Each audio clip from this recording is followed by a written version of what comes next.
ভাবো তো স্টুডেন্টরা, একটা লোহার রডের একদিক আগুনে ধরলে অন্য দিক নিজে থেকেই গরম হয়ে ওঠে কেন? আবার বরফকে গলার হাত থেকে বাঁচাতে কেন আমরা কাঠের গুঁড়ো দিয়ে ঢেকে রাখি? আজকে আমরা পদার্থের ভেতরের তাপের এই লুকোনো রহস্যই ভেদ করতে চলেছি। একদমই তাই। আজকের অডিও ক্লাসে আমরা একদম ধাপে ধাপে পুরো বিষয়টা ক্লিয়ার করব। প্রথমে আমরা শিখব তাপের পরিবহন কি, তারপর সুপরিবাহী আর কুপরিবাহী পদার্থ কাদের বলে। এরপর ইঞ্জিন হজের একটা দারুণ পরীক্ষার সাহায্যে দেখব বিভিন্ন ধাতুর তাপ পরিবহন ক্ষমতা কিভাবে আলাদা হয়। হ্যাঁ, আর তারপর আমরা জানব তাপ পরিবহনের স্থিতপূর্ব অবস্থা আর স্থিতাবস্থা বলতে আসলে কি বোঝায়। আর সবশেষে পরীক্ষার জন্য সবচেয়ে গুরুত্বপূর্ণ যেটা, ওই তাপ পরিবাহিতাঙ্ক বা কে এর সমীকরণ, সংজ্ঞা, একক আর মাত্রা খুব সহজে বের করা শিখব। পুরো সিকোয়েন্সটা আমরা এভাবেই মেনটেন করব। ঠিক বলেছ। আর স্টুডেন্টরা, এই আলোচনা শোনার আগে ডেসক্রিপশন থেকে নোটসটা কিন্তু ডাউনলোড করে নাও। নোটসটা প্রিন্ট করে চোখের সামনে রাখো আর অডিওর সাথে মিলিয়ে পড়ো। একবার কনসেপ্ট ক্লিয়ার হয়ে গেলে পরীক্ষার আগে রিভিশন দেওয়া একদম জলের মতো সোজা হয়ে যাবে। একদম। এই ধরনের এক্সপ্লেনেশন অন্য কোথাও পাবে না, তাই মন দিয়ে শোনো। তো চলো শুরু করা যাক। আচ্ছা, ধরো জ্বলন্ত উনুনে বা গ্যাসের আগুনে যদি একটা ধাতব দণ্ড ধরো, হাতে তাপ লাগে তো? হ্যাঁ, তা তো লাগেই। কিন্তু প্রশ্ন হল, তাপটা তৈরি হচ্ছে উনুনের দিকে। সেটা এক জায়গা থেকে অন্য জায়গায় এলো কিভাবে? এই যে তাপ এক জায়গা থেকে অন্য জায়গায় যাওয়ার প্রক্রিয়া, পদার্থবিজ্ঞানের ভাষায় একেই বলা হয় তাপের পরিবহন বা হিট কন্ডাকশন। মানে এখানে পদার্থের উত্তপ্ত স্থান থেকে শীতলতর স্থানে অণুগুলোর কম্পনের দ্বারা তাপ সঞ্চালিত হয়। অণুগুলোর কম্পনের দ্বারা? হ্যাঁ, তবে এখানে সবচেয়ে বেশি জোর দিতে হবে একটা নির্দিষ্ট নিয়মের ওপর। নিয়মটা হলো, তাপ সঞ্চালনের সময় পদার্থের অণুগুলোর কিন্তু কোনো স্থানচ্যুতি বা ডিসপ্লেসমেন্ট হয় না। মানে স্থানচ্যুতি হয় না বলতে অণুগুলো নিজেদের জায়গা ছেড়ে কোথাও যায় না? ঠিক তাই। ধরো লাইনে দাঁড়িয়ে বালতি পাস করে আগুন নেভানোর মতো। লাইনে থাকা মানুষেরা কেউ নিজের জায়গায় ছাড়ছে না, কিন্তু হাত বাড়িয়ে জলের বালতি একদিক থেকে অন্যদিকে পাস করে দিচ্ছে। ও, দারুণ একটা অ্যানালজি। হ্যাঁ, এখানেও অণুগুলো শুধু নিজের জায়গায় দাঁড়িয়ে কাঁপতে থাকে আর পাশের অণুকে তাপ দিয়ে দেয়। স্টুডেন্টরা খেয়াল করো, এই স্থানচ্যুতি না হওয়াটাই কিন্তু পরিবহন পদ্ধতির আসল শর্ত। বিষয়টা একদম ক্লিয়ার। কিন্তু এই ক্ষমতা তো পৃথিবীর সব পদার্থের সমান নয়, তাই না? সবাই তো আর একইভাবে তাপ পাস করতে পারে না। একদমই না। পদার্থের এই তাপ পরিবহন ক্ষমতা বা থার্মাল কন্ডাক্টিভিটি অনুযায়ী পদার্থকে প্রধানত দুটো ভাগে ভাগ করা হয়েছে। একটা হলো সুপরিবাহী বা কন্ডাক্টর, আর অন্যটা হলো কুপরিবাহী বা ইনসুলেটর। আচ্ছা, সুপরিবাহী কারা? যেসব পদার্থের মধ্য দিয়ে তাপ খুব সহজেই পরিবাহিত হতে পারে তারাই সুপরিবাহী।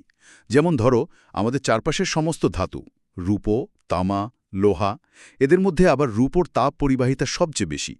রূপোর ভেতরে থাকা মুক্ত ইলেকট্রনগুলো খুব দ্রুত তাপ এক জায়গা থেকে অন্য জায়গায় নিয়ে দেয়। ধাতুগুলো তো বুঝলাম সুপরিবাহী, কিন্তু এমন কি কোনো অধাতু আছে যা তাপ ভালো পরিবহন করে? মানে সাধারণ ধারণায় তো অধাতু কুপরিবাহী হয়। সাধারণ ধারণা সেটাই, কিন্তু ব্যতিক্রম আছে, আর এগুলোই পরীক্ষায় আসে। গ্রাফাইট হলো একটা অধাতু, ওই যে পেন্সিলের শীষে থাকে, কিন্তু তার সত্ত্বেও গ্রাফাইট তাপের সুপরিবাহী। ও আচ্ছা, গ্রাফাইট সুপরিবাহী। হ্যাঁ, আবার পারদ হলো তরল, কিন্তু যেহেতু পারদ একটা ধাতু, তাই তরল হওয়া সত্ত্বেও সে তাপের চমৎকার সুপরিবাহী। এই জন্যই তো থার্মোমিটারে পারদ ব্যবহার করা হয়। সামান্য তাপ পেলেই পারদ দ্রুত পরিবাহিত হয়ে প্রসারিত হতে পারে। তাহলে কুপরিবাহী কারা? যাদের ভেতর দিয়ে তাপ সহজে পরিবাহিত হয় না তারা কুপরিবাহী। যেমন ধরো কাঁচ, কাঠ, কাগজ। আর একটা খুব ইম্পর্ট্যান্ট পয়েন্ট, শূন্যস্থান বা ভ্যাকুয়ামের তাপ পরিবাহিতা কিন্তু একদম শূন্য, কারণ সেখানে কম্পিত হওয়ার মতো কোনো মাধ্যম বা অণুই নেই। এই কাঠ থেকে একটা কথা মাথায় এলো। ওই যে শুরুতে বলছিলাম, বরফকে সংরক্ষণের জন্য কাঠের গুঁড়ো বা সডাস্ট দিয়ে ঢেকে রাখা হয়। যদি কাঠ নিজেই কুপরিবাহী হয়, তাহলে তাকে গুঁড়ো করে ব্যবহার করার কি দরকার? মানে শুধু কাঠের লেয়ার দিলেই তো হতো। এখানেই আসল জিনিসটা লুকিয়ে আছে। যখন কাঠকে গুঁড়ো করা হয় তখন সেই গুঁড়োর কণাগুলোর মাঝখানে প্রচুর ফাঁক তৈরি হয়, আর সেই ফাঁকে বাতাস বা বায়ু আটকে থাকে। বায়ু আর কাঠ এই দুটোই তাপের ভীষণ কুপরিবাহী। তার মানে শুধু কাঠ নয়, গুঁড়ো করার ফলে বাতাসের একটা এক্সট্রা ইনসুলেটিং লেয়ার তৈরি হচ্ছে। একদম তাই। বাইরের পরিবেশের তাপ ওই বায়ু আর কাঠের ডাবল বাধা পেরিয়ে ভেতরে ঢুকে বরফকে গলাতে পারে না। দারুণ রিয়েল লাইফ অ্যাপ্লিকেশন এটা। তো স্টুডেন্টরা, চলো আমরা প্রথম পার্টের একটা রিভিশন করে নিই। আমরা দেখলাম পরিবহনের সংজ্ঞা, যেখানে অণুর কম্পন হয় কিন্তু স্থানচ্যুতি হয় না। তারপর সুপরিবাহী আর কুপরিবাহী পদার্থের উদাহরণ দেখলাম, ব্যতিক্রমগুলো জানলাম, আর কাঠের গুঁড়ো দিয়ে বরফ ঢাকার মেকানিজমটা ক্লিয়ার করলাম। হ্যাঁ, এবার স্টুডেন্টদের জন্য 3টে প্রশ্ন। তোমরা মনে মনে বা কমেন্টে উত্তরগুলো দাও।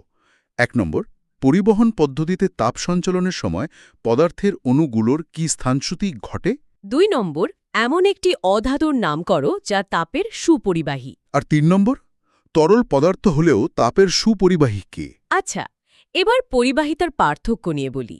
রূপো ভালো পরিবাহী, কাঠ খারাপ, এটা তো তত্ত্বে বুঝলাম, কিন্তু বিভিন্ন ধাতুর পরিবাহিতা যে আলাদা, সেটা চোখে দেখে প্রমাণ করার কি কোনো উপায় আছে? হ্যাঁ, অবশ্যই আছে। এর জন্যই তো ইঞ্জিন হয়েজের পরীক্ষাটা করা হয়।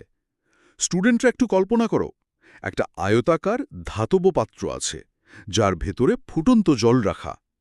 ওই পাত্রের বাইরের গায়ে 3টে ফুটো করে তামা, অ্যালুমিনিয়াম আর লোহার 3টে দণ্ড ঢোকানো হলো। আর দণ্ডগুলোর বাইরের গায়ে সমান পুরো করে মোম মাখানো আছে, তাই তো? একদম ঠিক। পাত্রের ফুটন্ত জল থেকে 3টে দণ্ডই একই তাপমাত্রায় তাপ গ্রহণ করবে।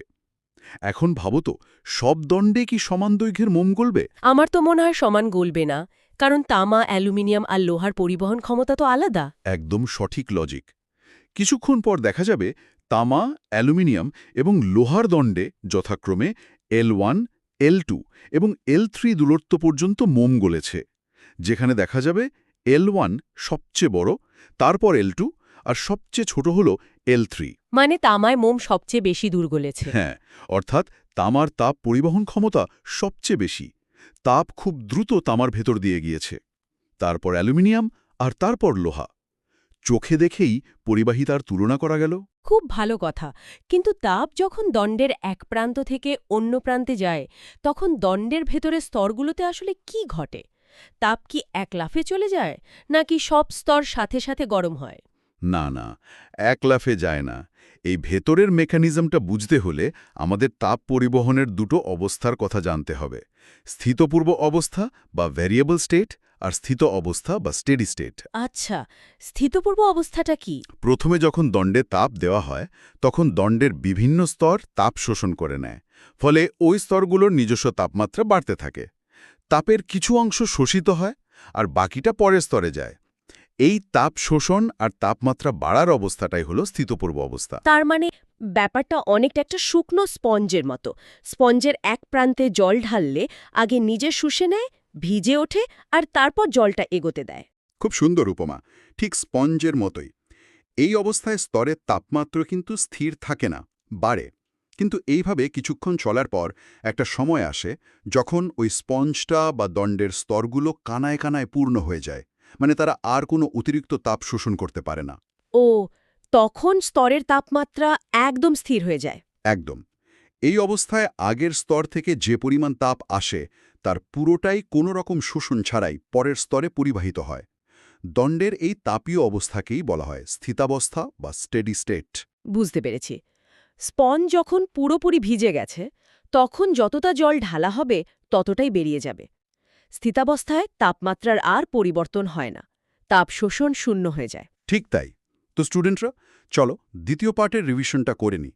আমরা ইঞ্জিন হজের পরীক্ষার সেটআপ আর মোম গলার ক্রমটা দেখলাম, যেখানে তামায় L1 সবচেয়ে বড়, আর দণ্ডের ভেতরে তাপমাত্রার পরিবর্তন দিয়ে স্থিতপূর্ব এবং স্থিতাবস্থার মূল পার্থক্যটা বুঝলাম। হ্যাঁ, এবার তোমাদের জন্য 3টে প্রশ্ন।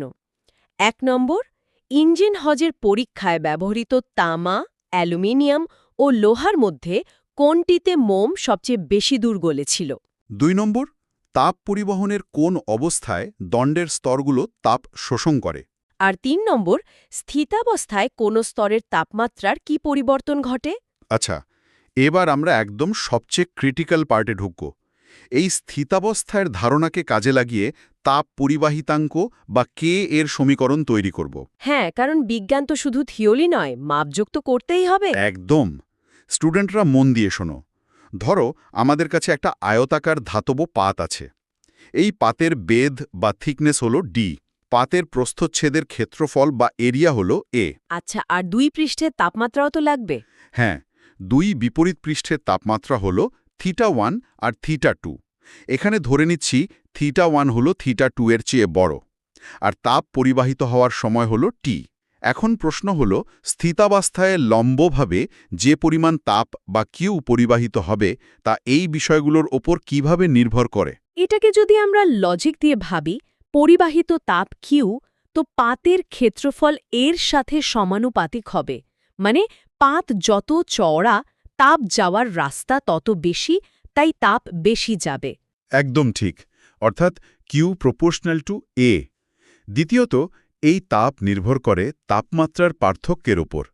পার্থক্য যত বেশি হবে তাপ তত জোরে ছুটবে, মানে কিউ প্রপোর্শনাল টু θ1 মাইনাস θ2।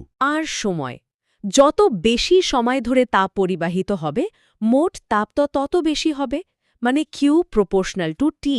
ঠিক ধরেছ, কিন্তু বেদ বা ডি এর ব্যাপারটা একটু আলাদা। পাত যত বেশি পুরু হবে তাপকে এগোতে তত বেশি বাধা পেরোতে হবে। দেয়াল মোটা হলে তাপ কম যাবে, তাই সম্পর্কটা ব্যস্তানুপাতিক, মানে কিউ প্রপোর্শনাল টু 1/d। দারুণ! তাহলে এই সব কটা লজিক একসাথে মেলালে মূল সমীকরণটা দাঁড়ায় Q equals to K into A into θ1 minus θ2 into T, পুরোটা ডিভাইডেড বাই ডি। এই কে ধ্রুবকটাই তো তাপ পরিবাহিতাঙ্ক বা থার্মাল কন্ডাক্টিভিটি। নিখুঁত, এটাই হলো তাপ পরিবহনের মূল সমীকরণ।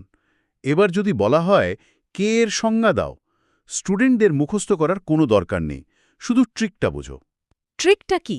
সমীকরণে যদি আমরা বেদ ডি সমান 1, ক্ষেত্রফল এ সমান 1, তাপমাত্রার পার্থক্য θ1 মাইনাস θ2 সমান 1 আর সময় টি সমান 1 বসিয়ে দিই, তাহলে ডান দিকের সব কিছুই এক হয়ে যায়, শুধু পড়ে থাকে কে, অর্থাৎ তখন কে সমান কিউ। ওহ আচ্ছা, মানে একক বেধ এবং একক ক্ষেত্রফলযুক্ত পাতের দুই বিপরীত পৃষ্ঠের উষ্ণতার পার্থক্য একক হলে স্থিতাবস্থায় একক সময়ে লম্বভাবে যে তাপ পরিবাহিত হয় তাকেই কে বলে। একদম তাই, মুখস্থ না করে লজিক দিয়ে সংজ্ঞা বানানো শিখতে হবে। এবার আসি একক আর মাত্রার কথায়। স্টুডেন্টসরা এখানেই সবচেয়ে বেশি কনফিউজড হয়। সমীকরণটাকে ঘুরিয়ে লিখলে পাই কে সমান Q into D divided by A into θ1 minus θ2 into T. এটাকে যদি এসআই পদ্ধতিতে ভাঙি, তাপ কিউ এর একক জুল আর নিচে সময় টি এর একক সেকেন্ড। জুল পার সেকেন্ড মানেই তো ওয়াট। হ্যাঁ, আর বেধের জন্য মিটার, ক্ষেত্রফলের জন্য বর্গমিটার। কাটাকাটি করলে নিচে একটা মিটার পড়ে থাকে। তাপমাত্রার পার্থক্যের জন্য কেলভিন। সব মিলিয়ে এসআই একক হল watt metre inverse kelvin inverse. আর সিজিএস পদ্ধতিতে? সিজিএসে এটা হবে calorie centimetre inverse degree Celsius inverse second inverse. আর মাত্রা বের করাটাও সোজা। কিউ এর জায়গায় ml স্কোয়ার T⁻⁻², ডি এর জায়গায় L, এর জায়গায় L স্কোয়ার, তাপমাত্রার জায়গায় থিটা আর সময়ের জায়গায় টি বসালে সব কাটাকাটি হয়ে কে এর মাত্রা দাঁড়ায় ml T⁻⁻³ থিটা ইনভার্স। এই জন্যই তো বলি নোটসটা চোখের সামনে রাখো। একদম। আচ্ছা, এবার একটা মজার তথ্য দিই। চার্টে বিভিন্ন পদার্থের পরিবাহিতাঙ্কের মান দেওয়া আছে। কঠিন পদার্থের মধ্যে হীরের পরিবাহিতাঙ্ক কিন্তু সবচেয়ে বেশি, 2.13। Wait, really? হীরে তো একটা অধাতু, এর তো মুক্ত ইলেকট্রনও নেই। তা সত্ত্বেও এর পরিবাহিতাঙ্ক এত বেশি কেন? রূপোর চেয়েও বেশি। হ্যাঁ, কারণ হীরের ক্ষেত্রে মেকানিজমটা আলাদা। হীরের 3-ডাইমেনশনাল ক্রিস্টাল স্ট্রাকচার এতই নিখুঁত আর রিজিড যে সামান্য তাপ দিলেই তার আণবিক কম্পনগুলো কোনো বাধা ছাড়াই পুরো স্ফটিক জুড়ে ছড়িয়ে পড়ে। এই জন্যই হীরে সেরা তাপ পরিবাহী। বাপরে!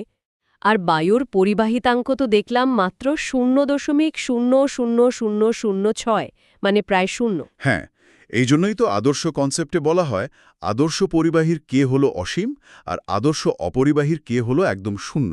দারুণ। তো স্টুডেন্টরা, তৃতীয় পার্টের একটা ছোট রিভিশন হোক। আমরা কিউ এর সমীকরণ, কে এর সংজ্ঞা, এসআই একক, মাত্রা আর আদর্শ পরিবাহী ও অপরিবাহীর মান দেখলাম। এবার এই পার্টের 3টে প্রশ্ন। 1 নম্বর, সমীকরণে পরিবাহিত তাপ কিউ পাতের বেধের বা ডি এর সাথে কিভাবে সম্পর্কিত? 2 নম্বর, তাপ পরিবাহিতাঙ্কের মাত্রিক সংকেতটি কি? আর ৩ নম্বর, আদর্শ অপরিবাহীর তাপ পরিবাহিতাঙ্কের মান কত? তো স্টুডেন্টরা, আমরা একদম শেষ পর্যায়ে চলে এসেছি। এবার পুরো ক্লাসের একটা মাস্টার রিক্যাপ করে ফেলি। প্রথমে আমরা দেখলাম পরিবহন পদ্ধতিতে অণু স্থানান্তর ছাড়াই তাপ যায়। তারপর ইঞ্জিন হজের পরীক্ষায় ধাতুর পরিবাহিতার তুলনা করলাম। দণ্ডের ভেতরে তাপমাত্রার পরিবর্তন দিয়ে স্থিতপূর্ব ও স্থিতাবস্থা বুঝলাম। আর শেষে সূত্র থেকে কে এর একক ও মাত্রা বের করা শিখলাম। এইটাই প্রিমিয়াম স্ট্রাকচার্ড লার্নিং। একদম ঠিক। আর মনে রাখবে স্টুডেন্টরা, এই ডিটেল এক্সপ্লানেশন শোনার পর নিজে হাতে একবার সমীকরণটা না লিখলে কিন্তু ভুলে যাবে। তাই নোটস দেখে প্র্যাকটিস করা মাস্ট। হ্যাঁ, রিভিশন ইজ কি, একবার পড়লে হবে না। আচ্ছা, শেষ করার আগে তোমাদের জন্য একটা ভাবনার বিষয় দিয়ে যাই। আমরা পড়লাম যে শূন্য স্থানে তাপ পরিবাহিতা শূন্য, অর্থাৎ শূন্য স্থানে তাপ পরিবহন পদ্ধতিতে যেতে পারে না। তাহলে মহাশূন্য পার হয়ে সূর্য থেকে যে বিপুল পরিমাণ তাপ প্রতিদিন পৃথিবীতে আসছে, সেটা আসলে কোন পদ্ধতিতে আসছে? এটা নিয়ে একটু ভেবে দেখো। আজকের আলোচনা এই পর্যন্তই। পরবর্তী ক্লাসে আবার দেখা হবে।